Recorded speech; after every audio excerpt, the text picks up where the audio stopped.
Yo YouTube, what's going on? It's HIGHMMA and today we are here to discuss some of the biggest prospects going into 2025 fighting out of the UFC. You know, there's a new year, there's lots of new fighters that have been coming up on the rise throughout the last year, and we need to speak about who I think are going to be the highest potential and also the best performing fighters this year. So let's not fuck around wasting time with our dicks in our palms. Let's get straight into the fighters that I want to talk about today, boys. The first one in the flyweight division being Makav, easily probably the highest potential flyweight on the planet right now, and he's not even in the UFC. He got cut this year after his win against Nickal, who, you know, he just went out there and styled on his opponent in his last fight. I'm not too sure who he was fighting, but he showed that he is still really, really good as a fighter, and Makav beat him. It wasn't the greatest win of all time, but when you're in there against Nickal, who is also one of the best flyweights, you can't be expected to completely dominate. Another thing to note about Makav is he is still undefeated, and his grappling is just next level, and we've seen him get put in some nasty chokes before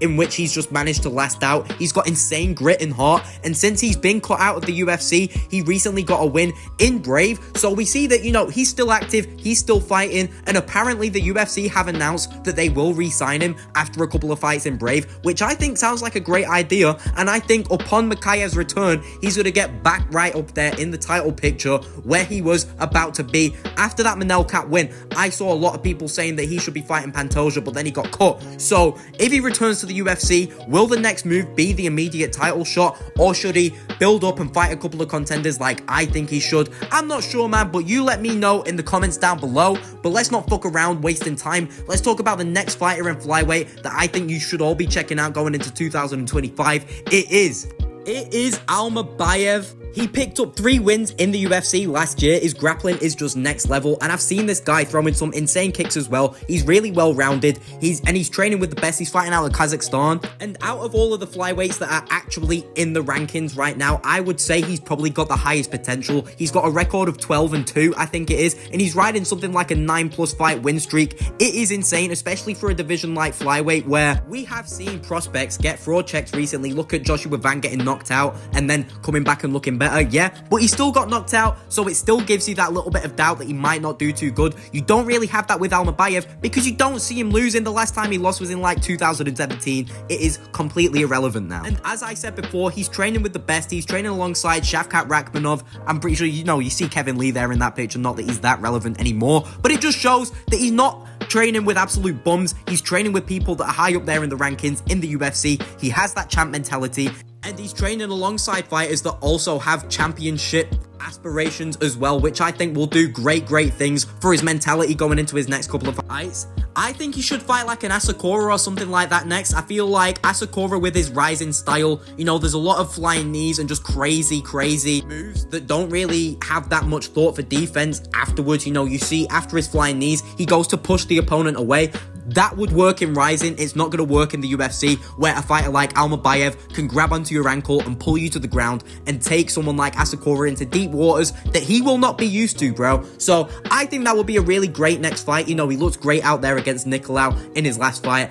I'm really high on Almabayev, and I think he's going to go far in the flyweight division. So tap in now, show my boy some love, and I'm going to move on to the next fighter that I want to talk about today. Going up to the bantamweight division, we are going to be talking about Vinicius Oliveira. Now, Oliveira really impressed me last year. He had that KO of the year contender against Sopaj. That flying knee was fucking insane. And then he went out there against Ricky Simone and just absolutely styled on him the whole fight. He was throwing fucking Rabona leg kicks by the end. He looked really good. He had a couple leg kicks checked, which really did fuck up his leg, but it did not stop him. He still dominated that round. And I think in terms of striking, he is one of the most talented in the bantamweight division right now. I think he's shown that he can face adversity and that he has grit and he can fight through damage. Well, taking heavy damage would be a better way to put it. And in the bantamweight division, he's just impressed me more than, say, a Peyton Talbot or someone like that, which is why he's made his way into today's video. Now, in his next fight, he's going to be taking on Saeed Nurmagomedov. Now, Saeed isn't necessarily the best opponent of all time, but he has beaten a couple of good names. He's got good grappling, he's got good striking, and he will be a really good test for Vinicius Oliveira. If he can get past Saeed, I really feel like he's going to be a really dangerous fighter for the rest rest of the division. If Saeed can manage to smudge him and keep him outside the rankings for a little while longer, we might not see much out of Vinicius Oliveira, as I believe he's already 32 years old. So if he's going to have a successful run in the UFC, it has to start now. But me personally, I think it can, which is why he's made his way into today's video. I do think that I will be picking him against Saeed Nurmagomedov on February 1st. I think if the fight is taking place, if I remember correctly, and I think you should too, which is why I've spoke about him today, as I'm saying for like the fucking third time now. So let's keep moving through today's video. The next fighter that I would like to talk about is Farid Basharat, a super underrated fighter in the bantamweight division right now. He's coming off a really good win against Victor Hugo, a fight in which Hugo was like 10 pounds over the weight that they agreed to be fighting at, which is kind of crazy when you think about it. In that fight, Farid showed insane grappling skills. There was lots of high-level scrambling. It really reminded me of the Arman Tsarukyan and Islam Makhachev 1 fight. And he also showed that he can hang in there on the feet as well. He's got some amazing kicks. His boxing is kind of crispy. Defensively, he's pretty sound as well.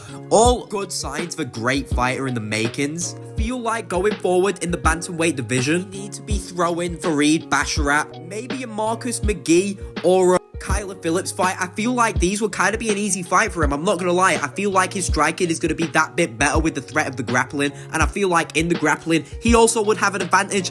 I personally feel like right now, he has the potential to become a top 5 contender. I'm just going to come out and say it. And I think time will prove this, which is why he's made his way into my best prospects for 2025 video. But without much more to say about Farid Basharat, let's move on to the next fighter that I would like to talk about today. It is Youssef Zalal. We're going up to the featherweight division. Now, Youssef Zalal is someone that had a little stint in the UFC a couple years ago, but it didn't really go too well for him. During that stint, he actually had a fight with Ilia Topuria where he took it to a decision. So, when you think about the fact that Topuria rarely is going to the decision, it really makes you think that this guy might have some decent skill. He beat Jack Shaw in his last fight, and he's actually booked in to fight Calvin Cater next in a fight where I'm going to be picking Youssef Zalal. I really like his skills. I think he's a good, well-rounded fighter, and I feel like in the grappling department, he's going to see a lot of success against Cater, and I'm going to pick him by decision going into that fight. Featherweight overall as a division isn't really one that's rich in prospects, I'm not going to lie. Like, the next one isn't necessarily a prospect given his age, but if you were to say that any of them is a prospect, Youssef Zalal is definitely up there, and I feel like in 2025, he's going to see a lot of success. I think he's really well-rounded, and a lot of the old heads that are still in featherweight that are more lenient on one specific martial art aren't going to see a lot of success against a well-rounded fighter like Youssef Zalal, which is why he's made his way into today's video. But let's move on to the next featherweight fighter I would like to speak about today. It is Joanderson Brito, coming off a really good fight against William Gomez, a fight where I personally believe that he got robbed in. Brito easily is one of the most aggressive fighters in the UFC right now. His style is just scary. When people talk about Khalil Roundtree and they say shit like he fights people like they owe him money, this is someone that fights you like you owe him money, bro. Joanderson Brito has some heavy fucking hands for his weight class, and in that Gomez fight, he showed that his relentless pressure can overpower technical strikers at points, and he also showed that he can hang in there in the grappling as well. Another thing to mention about Brito is in the past, he's also beaten Diego Lopez. I'm pretty sure he's beaten Jack Shaw as well. So you see that he's got some decent names on his resume, not the greatest of all time, but good names going forward into the featherweight division as of 2025. And seeing as he's sitting just outside of the rankings now, I think maybe one more unranked fight to prove that he deserves the ranking spot, and we should see him up there against a pretty decent fighter. I feel like, honestly, a fighter in the rankings right now he would see some success against is maybe a Lerone Murphy, who seems to get dropped a lot and doesn't really do well with forward pressure. So maybe a Jordan Vucenic fight could be a cool fight to get him back up there. You know, Jordan is someone that's just coming back down from 155 now, where he made his debut. He's a previous Cage Warriors champion. But that's just an idea, Joanderson Brito looks like a crazy good fighter, despite the fact he's coming off of a loss. But I think the fact that he is coming off of a loss is going to make people count him out a little bit going into whatever his next fight may be, which I will most likely be picking him. So keep your eye on Joanderson Brito, and let me move on to the next fighter that I want to talk about today. In the lightweight division, it is Joel Alvarez, looking like the future of lightweight so far, to be honest. He's got an 100% finish rate. He could TKO you on the feet, and he could submit you on the ground. He's a really good, well-rounded fighter. He's coming off of a dominant win against Drakkar Klose, a fight in which he just absolutely dominated him and finished him pretty quickly. And in the past, he's only really lost to good fighters. You know, he picked up a loss against Arman Tsarukyan, which really isn't anything to judge him for, seeing as Arman Tsarukyan is about to fight for the belt. Now, I feel like now that Yoel Alvarez is in the rankings, we need to stop throwing him these bombs. We need to see him against a pretty decent fighter. No one like up there in the rankings like a Gaethje or anything like that. I think maybe a BSD fight or a Jalen Turner fight could be pretty good. I feel like they're both winnable fights for him because he's got a really good frame for lightweight. He's like fucking 6'3", and he's got power in his hands. I feel like he could beat a Jalen Turner due to the advantage in the grappling and the fact that he can hang in there on the feet. I feel like he could beat a BSD purely because of the fact that BSD just doesn't have much durability. And Alvarez has shown that he is really durable in the past. Look at that Arman Tsarukyan fight, the amount of blood that was there, and he was still going for like a round, maybe longer than he should have been, really, when you watch that fight. So for all of these reasons, I'm picking Yoel Alvarez as one of my picks for the best prospects going into 2025. So make sure you keep your eye on him, and I'm going to move on to the next fighter I want to talk about in this division. It is yet to bet Oralbayev. Yes, even though he is coming off of a loss to Mateusz Rebecki in an absolute war of a fight, one of the best fights of that last year. I was about to say this year, but we're in 2025 now. Oralbayev is a really durable, gritty fighter. He has some amazing grappling, and his striking isn't bad either. I think that his striking sees success because of the threat of the takedown a lot of the time though, which didn't really work against Mateusz Rebecki, who was a bit of a tank compared to him. Now, the reason that I am picking Oralbayev above Rebecki or Ribovic or anything like that going forward in lightweight as a prospect is because, you know, Rebecki is a little bit undersized for the division, and I feel like he's not really going to see that much success going forward in the future. I just think that his style was good against Oralbayev. You know, styles make fights, boys, but overall, I feel like Oralbayev isn't someone that's going to see a lot of losses in that division. I feel like he could beat a lot of these people that talk about Ribovic and Selhuber as being some of the best prospects. I think they could potentially lose to Oralbayev, bro. I'm not even going to lie. So I'm going to be picking Oralbayev for one of my picks as one of the best lightweight fighters. Well, lightweight prospects, I should say. I just think that, you know, he's only like 26. He's got a lot of time to grow and evolve his game before he's up there in the rankings. And if he's like, what, 4 or 5 fights down the line, I think his game is going to be really improved. And I think he's going to have the skill to be going up there fighting number 10, 9, 8 ranked contenders, to be honest. But that's all I've really got to say from yet to Beck. So I'm going to move on to the next fighter I want to talk about today. We're moving up to the welterweight division, and it is Carlos Protas, easily one of the UFC's biggest prospects in the welterweight division right now. He's got some insane Muay Thai skills. He showed that us recently against Neil Magny, where he knocked him out in round 1. And then a couple months before that, he also finished Li Jingliang, who literally hasn't been finished in his career before that by way of knockout. And now that he is a ranked fighter, I think we should be giving him a big fight next. You know, I know that Dana White was teasing something huge for him that potentially could have happened a couple weeks ago. So why not make something huge happen? Throw him a name like Colby Covington or Gilbert Burns, give him a grappler, and let's see if his grappling skill is there enough to take out someone like that. And if he gets fraud checked, then that's a good win for an old crafty vet, because, you know, I don't know if we should be throwing him in there with a Michael Morales or something like that. I want to see a realistic fight next. And I want him to beat someone that already has quite a decent resume. I don't want him to fight another up-and-comer that he could potentially get fraud checked by, and then, you know, it all be for nothing and him just have like a bit of a clean slate in terms of resume, if you know what I'm saying. But as I've said, you know, his stand-up is amazing. He's got knockout power. I'm not really sure what to say in terms of his grappling, as we haven't really seen him grapple that much. You know, he had 4 knockouts last year, but those 4 knockouts are reason enough for him to make his way into today's video. But without much more to say about him, let's move on to the other welterweight fighter that I would like to speak about today. It is Danny Ballo. Now, Danny Ballo is one of the only undefeated prospects in the welterweight division other than Michael Morales. But I wanted to choose a fighter that not a lot of people are talking about. I didn't want to just point out all of the obvious prospects in this video.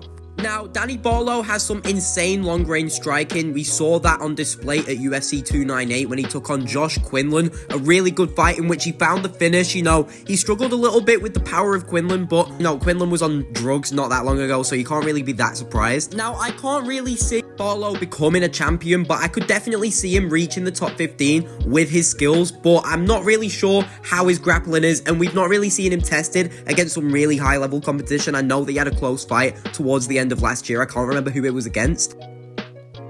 But But with that being said, there's a reason that this guy's undefeated and he has a crazy reach. So I think that he could see some success going forward, and I think he definitely will make his way into the rankings, which is why I think you should keep your eye on him going into 2025. But without anything more to say really about Danny Ballo, there isn't much to say about him. I'm going to move on to the middleweight division, because the fighter that I would first like to speak about is Anthony Hernandez, easily one of the most slept on fighters in the middleweight division. He had a really good year last year, picking up a win against Roman Kopylov and finding the win against Michel Pereira in a fight where a lot of people counted him out. And he just went out there and absolutely dominated Pereira for pretty much the whole fight, other than one exchange in round one. He just absolutely mauled him. The damage was insane. Pereira was mashed up as anything at the end of the fight. And the whole time we were thinking, when is the finish going to happen? Which could be an issue, but he does have the submission game, so that doesn't really matter. He has an insane gas tank, especially for his physique. You wouldn't really expect it, but with his insane grappling style, he just tires out his opponents and batters them. And I think in a division where there is quite a lot of strikers, he will see a lot of success. In his next fight, he's taken on Brendan Allen, who is also a grappler, and he didn't really look that good against Almabayev other than one round in the fight. So I think this could be quite even, because Brendan Allen isn't to be slept on. His grappling is really good, and you can't just disregard his skill because he took a loss. Anthony Hernandez has lost before as well. He lost to Holland back in the day, don't forget that. So this fight won't be easy for Hernandez. I think if he gets past Brendan Allen, then it proves his skill even more to take a better fight. But this is a quite tough test, and there is other fighters that I think he would have been able to fight higher than him in the rankings that would have been easier, say Apollo Costa. So he is taking a hard route up the division, but the harder route is better for his resume overall, I would say. So I'm really excited for this fight, but there's not really that much more to say about Hernandez. So I'm going to move on to the next fighter I want to talk about in the middleweight division. It is Bo Nickal. Now, I get that Bo Nickal isn't the greatest MMA fighter of all time. His striking is pretty basic. We saw that in his last fight against Paul Craig, where it didn't really reach the mat to say that they are both very grappling heavy fighters. You've got Paul Craig with the heavy jiu-jitsu, and you've got Bo Nickal with the wrestling background, but they kept it on the feet, and Bo Nickal saw more success. He was using a lot of overhands, not the greatest overhands of all time. I think there's loads and loads and loads of fighters in middleweight that would outstrike him, but due to the threat of his takedowns, his striking will see success no matter how good they are. If he fought a Shara Bullet, I would not be surprised if we saw Bo Nickal landing some heavy shots, purely because Shara would be so preemptive in his actions due to the fact that he'd be waiting for the takedowns to come in. And also, you cannot ignore the fact that Bo Nickal had a really, really successful wrestling career before he reached the UFC. And I think the fact that he is so young and so early in his career, he's underneath 10-0. I think he's 7-0 right now. It shows that he can grow his game and expand it in the next couple of years. He can work on his boxing, work on his defense, and I think we see a future top contender on our hands here, because that wrestling background is really good, and it's going to see success against the strikers in the division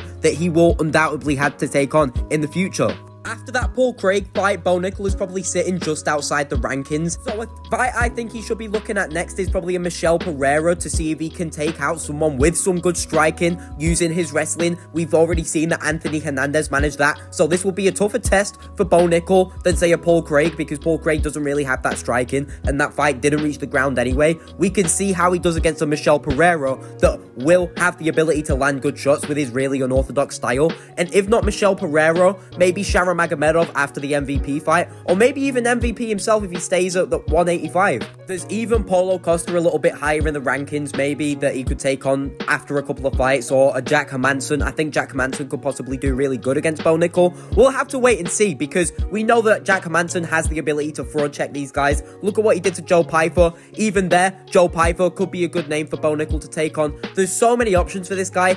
He has so much potential, which is why I think he is one of the highest potential fighters going into 2025. Now, the next fighter I would like to speak about is at light heavyweight, and his name is Ibo Aslan, one of the heaviest hitters in the division right now. He's coming out of Turkey with some insane power. He's only taken one loss, and that was a couple years ago in Brave. It was actually 5 years ago now, so you know that he's improved his game since then. He's currently riding a 2-fight win streak in the UFC. In his last fight, he beat Rafael Sequeira, and in his next fight, he's going to be be taking on Ion Cutelaba, a bit of a more of a bigger test for him, and I honestly see him getting the win. I think he's going to finish Cutelaba, honestly, probably in round 1 or 2, because it's like, bro, he hits you and you just stop moving. He has some next level power, and I think he's going to go really far in light heavyweight. Now, he's only 28 as well, and he's in a heavier division where usually the fighters do tend to have longer careers. So I think Ibo Aslan has plenty of time to grow and expand his skill set and turn himself into more of a well-rounded fighter going into his future fights. And I think he's going to make his way into the top 10 of light heavyweight, to be honest. But I don't think there's much more that I can really say about Aslan's. Move on to the next fighter that I would like to speak about today, and his name is Mingyang Zhang, another insane heavy hitter at light heavyweight. He's 18-6, but despite those 6 losses, he hasn't actually lost since 2020, and he's currently on an 11-fight win streak. He's got 2 wins in the UFC, both of them coming by knockout. He knocked out Brenton Ribeiro and Ozzy Diaz last year, and he's already been calling out Pereira. He's got a lot of fans out there in China, and people really want to see this guy getting thrown a big name next to see if he can knock them out as well. I think a good fight could be maybe a Alonzo Menifield. You know, he's not really well known, but he is ranked, so that would make Ming Yang a ranked fighter walking away with that win. So there's a lot of shit in the future for Ming Yang, and he's only 26, so similar to Aslan, he's got time to expand and grow his game, and I think that he has all the makings of a future great contender at light heavyweight. And I think there's a lot of people that he could potentially finish. You know, Dominic Reyes is pretty chinny, Johnny Walker's pretty chinny, so I think these are potentially people that he could be finishing in the future. So keep your eyes on him, and let's move up onto heavyweight, because the next fighter we are talking about is Mick Parkin, currently undefeated in the UFC, sitting at 10-0. He trains with Tom Aspinall, and he's beaten some decent names. You know, he's beaten Muhammad Usman, he's beaten Lucas Bresky, and he's currently riding a 4-fight win streak in the UFC, and he's going to be trying to turn that into a 5-fight win streak in March when he takes on Marcin Tybura. Now, I'm not really sure if he's going to beat Tybura, but the heavyweight division isn't really one that's rich in prospects, so out of everybody, Mick Parkin probably is the main one that you could say is a prospect. But if he can beat Tybura, that's going to look really good on him, especially with him only being 29. You know, he could have a long career ahead of him at heavyweight, so I think you should all be checking out Mick Parkin heading into 2025, but there isn't really a lot that we can say about him, so let's move on to the other heavyweight fighter that I wanted to talk about today. His name is Kennedy Nzechukwu. Now, I know that I'm going to get some funny looks for dropping Kennedy in this list, but the thing is all of the losses that he took were at light heavyweight, and since he's moved up to heavyweight, he has looked decent. He beat Chris Barnett, and he went on to beat Lucas Bresky. Now, I think part of the reason why he has beaten them both is lighter man skill. You know, he seems to be a lot more technical than these guys that he's fighting at heavyweight. He's got some really good teep kicks, and I think his style is going to be really good as he moves up through the division and he's fighting these lower ranks, just blobs at heavyweight that he's going to be able to fucking jab and teep kick from range and beat by decision. And, you know, it's not that he's just a decision fighter. I mean, he did pick up 2 finishes at heavyweight already, so we don't really know what the future holds for him. You know, he could take on a Martin Bidet next. I think that'd be a really cool fight. I think maybe the Shamil Gaziev fight could be really cool.